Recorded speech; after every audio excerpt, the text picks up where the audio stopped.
Chicken 65 చేయబోతున్నా, అది కూడా without అమ్మ హెల్ప్. దానికోసం ఫస్ట్ బోన్లెస్ చికెన్ తీసుకొని దాంట్లోకి చిల్లీ పౌడర్ అండ్ సాల్ట్, పసుపు వేసుకుని మంచిగా మిక్స్ చేసుకోవాలి. మళ్ళీ కర్డ్, అల్లం వెల్లుల్లిపాయ పేస్ట్ వేసుకోవాలి. అల్లం వెల్లుల్లిపాయ వేసుకున్న క్లిప్పాయ దగ్గరిపోయింది. ఇవన్నీ మ్యాగ్నేట్ చేసుకుని హాఫ్ అన్ అవర్ ఫ్రిడ్జ్లో పెట్టుకుని తీసి దాంట్లోకి కొంచెం లెమన్ జ్యూస్ వేసుకోవాలి. లెమన్ జ్యూస్ తర్వాత ఫుడ్ కలర్ వేసుకోవాలి. ఫుడ్ కలర్ అయితే ఆప్షనల్, వేసుకొని ఒక 2 స్పూన్స్ ఆఫ్ కార్న్ఫ్లోర్ కూడా వేసుకొని మంచిగా మిక్స్ చేసుకోవాలి. నేనే మా అమ్మ హెల్ప్ చేసుకోకుండా నేనే మొత్తం చేశాను. వీడియో తీసేది మాత్రం మా అమ్మ.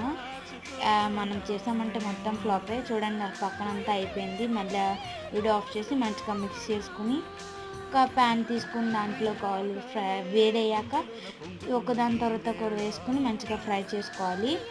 ఫ్రై చేశాక ఇవి రెండోసారి కూడా ఫ్రై చేయాలి.